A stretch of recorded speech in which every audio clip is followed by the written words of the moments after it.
જય સ્વામિનારાયણ વિદ્યાર્થી મિત્રો, શ્રી સ્વામિનારાયણ વિદ્યાસાગર સ્કૂલની શૈક્ષણિક યુટ્યુબ ચેનલ પર ધોરણ 9 ના દરેક વિદ્યાર્થીઓનું ફરી એકવાર સ્વાગત છે. વિદ્યાર્થી મિત્રો, આપણે ગુજરાતી વિષયમાં એકમ નંબર 4 ની વાત કરી રહ્યા હતા. નામ છે એનું ગોપાળ બાપા. મનુભાઈ પંચોળ એટલે કે દર્શકના ઉપનામથી જાણીતા લેખક, જેમના નવલકથામાંથી લેવામાં આવેલો એક આ ભાગ હશે, નવલકથા ખંડ હશે. આપણે વાત કરી રહ્યા હતા મહારાજા સયાજીરાવ અને ગોપાળ બાપા વચ્ચે થયેલા સંવાદનો.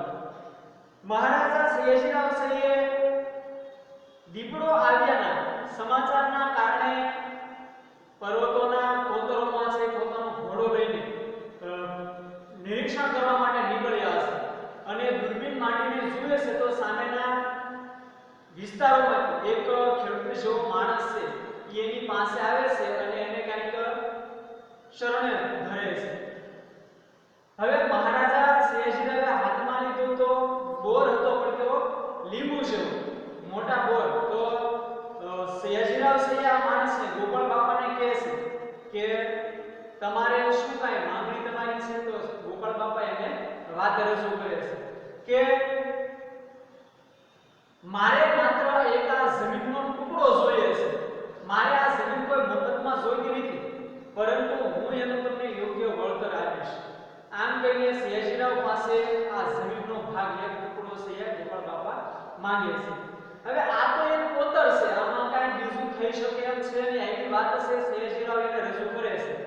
તો ગોપાળ બાપા કહે છે કે જો આપણે આ નદી છે એનું વહેણ થોડોક વાળી દઈએ તો અહીંયા સારામાં સારા આંબાના પાક છે આપણે કરી શકીએ અને ધારી ઉપજ છે એમાંથી મેળવી શકીએ.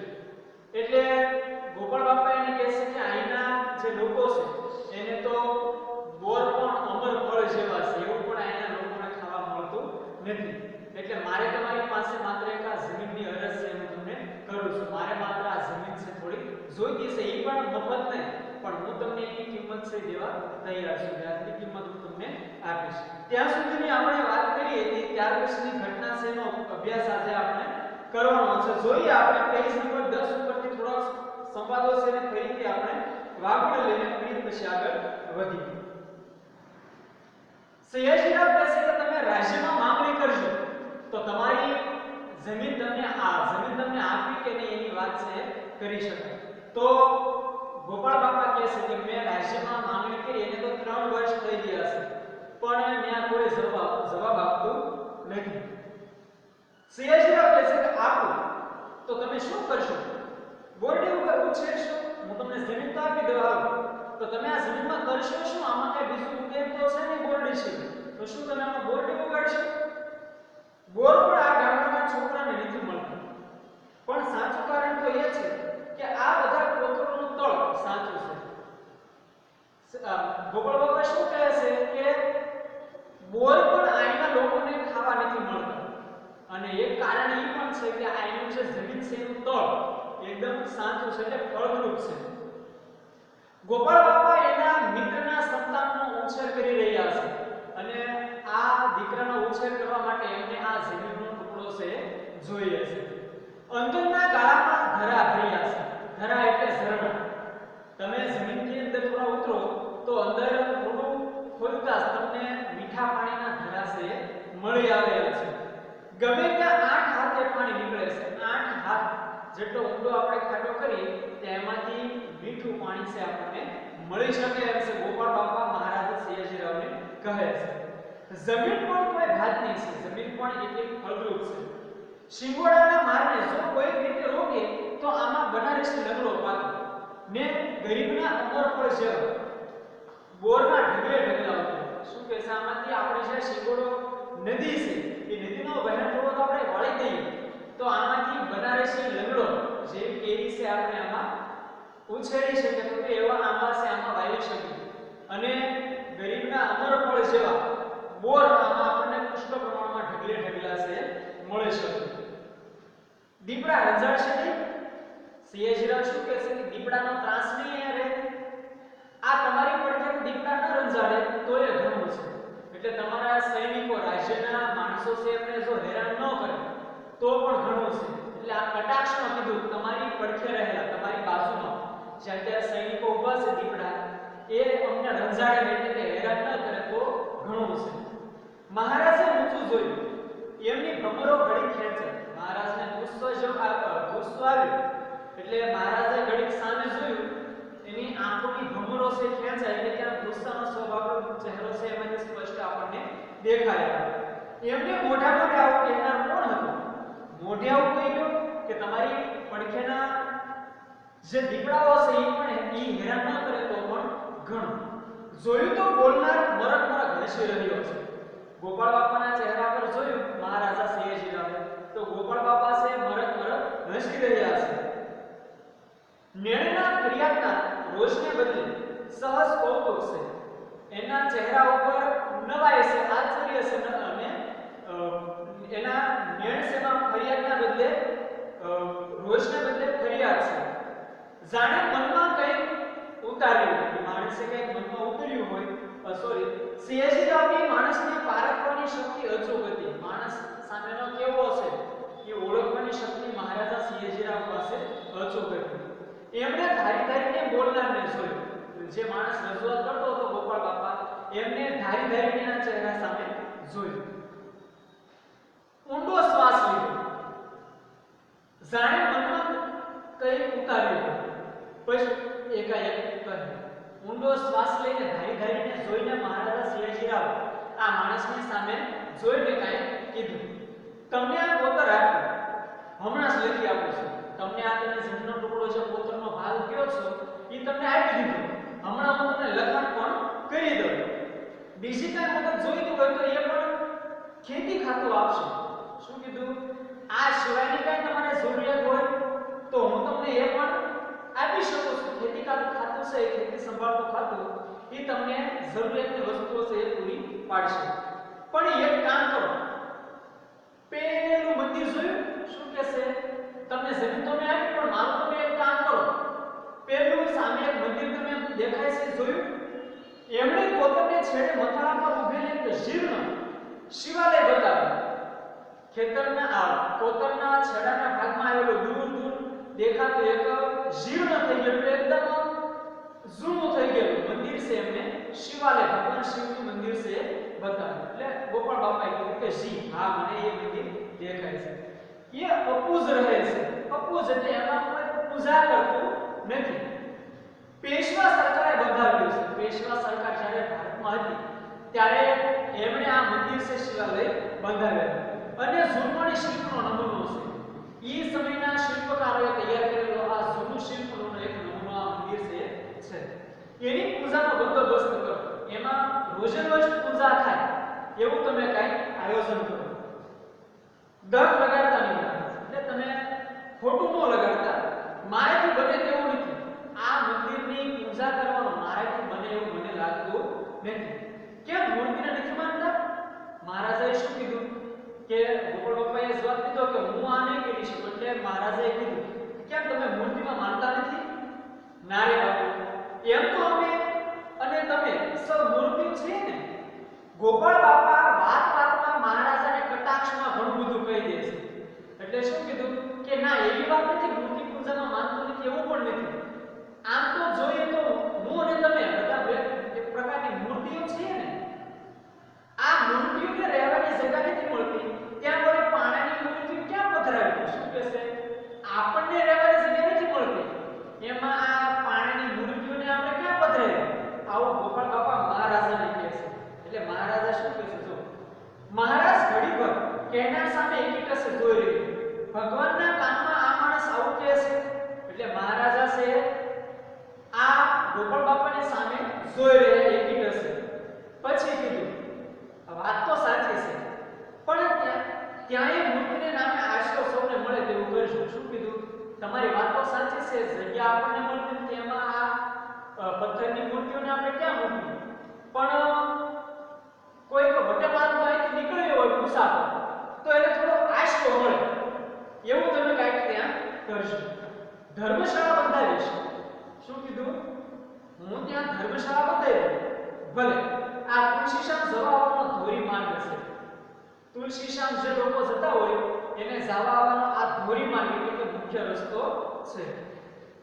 શિકારીઓ હજુ આવ્યા નહોતા એટલે પછી વાત વળી ગઈ. શિકારીઓ હજી દીપડાની શોધ કરીને આવ્યા નહોતા એટલે મહારાજા સયાજીરાવ અને ગોપાળ બાપા બંને છે વાતોએ વળી ગયા છે.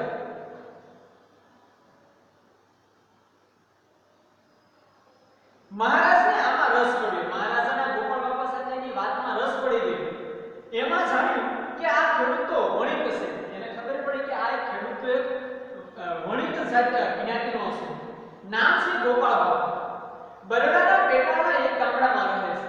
વણિક છે, નામ ગોપાળ બાપા છે અને બરડા પાસેના એક ગામડામાં આ માણસ છે રહે છે. આ બધી જમીનની ખટપટ કરે છે તે તો ભાઈબંધના દીકરા માટે. એને પોતાને કાંઈ જમીનની જરૂરિયાત નથી, પણ એના મિત્રના દીકરાનો એ ઉછેર કરે છે તો એ દીકરાના ઉછેર માટે એમને આ જમીનની જરૂરિયાત છે. ઝરિયાની કોલિયરીનો ભાગીદાર એ ભાઈબંધ ચારેક મહિના પહેલા જ મરી ગયેલ છે.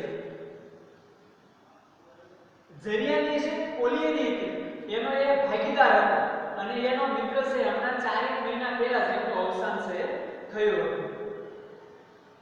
અને જતા જતા દૂરથી જ એક ચિઠ્ઠીમાં બધી માલ મિલકત અને દીકરાની ભાળવણી કરતા ગયા છે ગોપાળ બાપા. અને દૂરથી જેમણે એક ચિઠ્ઠી લીધી. ચિઠ્ઠીમાં એની જે પોતાની માલ મિલકત સંપત્તિ હતી એ સંપત્તિ અને પોતાના દીકરાની સંભાળ ભાળ રાખવાના ગોપાળ બાપાને છે સોંપતા ગયેલા છે. એની વાતમાંથી મહારાજાને અને ગોપાળ બાપાને છે સંવાદોમાંથી આ જાણશે થાય છે. તે આભ પર પણ છાંયો મૂકીને અહીં શા સારો જમીન માંગો છો? તમારું ગામ તો કેટલું સરસ છે, ત્યાંથી અહીંયા છે તમે શા માટે જમીન માંગો છો? બાપુ, અમે રહ્યા વાણિયા. મૂડી નાખતા પહેલા 100 ગણને ગણ્યું. અમે એક વાણિયા જાતા ધર્મે વાણિયા છીએ. મૂડી એટલે પૈસા. અમારે રોકવાના હોય કોઈ જગ્યાએ તો અમે 100 ગણને ગણીએ એટલે ખાતરી કરીને પછી અમે રોકાણ છે કરતા હોય. ને એમાં આ તો પારકું ધન છે અને એમાં આ તો જે છોકરો છે એ તો મારે એક જવાબદારી છે. બીજાની પારકું ધન છે એટલે બીજાની સંપત્તિ છે. જતે તાળે પડે હોકારો દે ત્યાં જ નાખ્યું કામનું ને. શું કહેશે?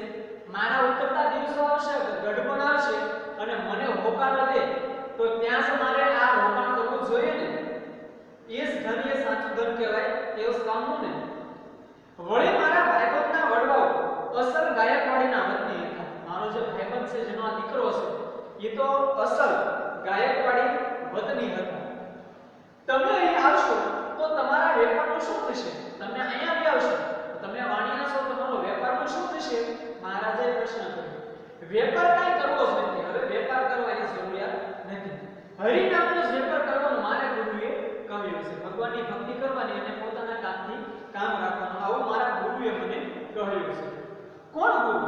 મહારાજાએ પૂછ્યું. ગુરુ માંડણ ભગત. મારા ગુરુનું નામ છે માંડણ ભગત. થઈ ગયા ધોરાજી પડખે. ધોરાજી પડખે માંડણ ભગત નામના એક સંત છે થઈ ગયા છે. મહારાજ એના આત્માની ગુલાબી કોળીથી એના આત્માની ગુલાબી છે એટલી બધી કોળે એવી તો ભલભલા રીતિ સિદ્ધિ વાળાની કોળતા જોઈ હતી. ભલભલા સારા મોટા મોટા વ્યક્તિઓની પણ આવી રીતિ સિદ્ધિ અથવા ગુલાબી કોળતીને જોઈ નથી. નામ તો સાંભળ્યું નથી. મહારાજે વિસ્મૃતિ કરી. પછી કીધું. શું કીધું મહારાજે?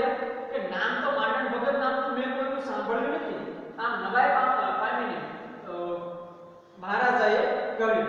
પણ તમે કંઈક ચમત્કાર જોયો હશે. પણ તમે ભલે સાંભળ્યું ન હોય ગોપાળ બાપા કે તમે એને કાંઈક ચમત્કાર છે જોયો હશે. એકવાર મળ્યો છો. હા, એકવાર હું માંડણ ભગતને મળ્યો છું. બાપુ, બીજી વાર દર્શન કર્યો ત્યારે તો દેહ પડી ગયો હતો. ગોપાળ બાપા પણ માંડણ ભગતને એક જ વાર મળી શક્યા છે અને બીજી વાર જ્યારે મળવા ગયા ત્યારે એનો દેહ પડી ગયો હતો. એટલે કે માંડણ ભગતનું મૃત્યુ થઈ ગયું હતું. અમે તો પરીખ વાણિયા એકવારમાં પારખી લઈએ. હું તો પરીખ વાણિયો છું. માણસને એકવાર જોઉં ત્યારે એને પારખી લઉં કે ઓળખી લઉં. શું બન્યું હતું? મહારાજે શું પૂછ્યું કે એની સાથે શું બન્યું હતું? મારણમાં હું મધુપરીના સોદા માટે ગયો. મારણ મગફળી વેચવા માટે હું એકવાર ગયેલો. ગોપાલ બાપા માંડીને વાત કરે છે. બરાબર 10 વર્ષ ઉપરની વાત કરું છું. 10 વર્ષ પહેલા આ ઘટના છે બની. ગામમાં ખાસ કોઈને ઓળખું નહીં. હું ગયો પણ ગામમાં કોઈને ઓળખતો નહોતો. તે દરવાજા પાસેની મોટી ધર્મશાળામાં ઉતર્યો. એટલે દરવાજાની બાજુમાં જે મોટી ધર્મશાળા હતી, પ્રવેશ કર્યો એટલે ધર્મશાળામાં હું રોકાયો. દોઢીમાં ભગત બેઠો. દોઢી એટલે દરવાજાની બાજુમાં રહેલી ખાલી જગ્યા, દેવડી અથવા દરવાજા પાસેની જગ્યા. ગામમાંથી લોટની કાવડ માંગી આવે. તે એની બહુ રોટલા કરે. ગામમાંથી કાવડ એટલે કે ભિક્ષા પાત્ર જેવું ખંભે રાખીને માંગવા જવાનું સાધન. લોટ માંગીને લાવેલા એટલે એની પત્ની જે હતી એ એના રોટલા કરતી હતી. ને ભગત કૂતરાને નીકળતા છે. કાળો વાન આંખો નીચે રાખવાની ટેવ. ભગત છે રોટલા કઢાય એટલે કૂતરાને નીકળતા છે. એનો વાન એટલે રંગ છે એ કાળો હતો અને હંમેશા આંખો છે નીચે રાખવાની એમને ટેવ હતી. હશે ભાઈ જાણે સાવ બાળક છે. હસવાનું એનું કેવું હાસ્ય બહુ ભારે, જેમ બાળક હસતું હોય એવું લાગે. અવાજ જોયો હોય તો વાંસળી જેવો. અવાજ એમનો સાંભળો તો તમને વાંસળીમાંથી જેમ સૂર નીકળતા હોય એવો એમનો અવાજ છે હતો. ગરુડિયા હારે કઈ ગડબડ વાતો કરતા છે અને મરક હસ્ય. કૂતરાના બચ્ચા ગરુડિયા સાથે મરક ગડબડ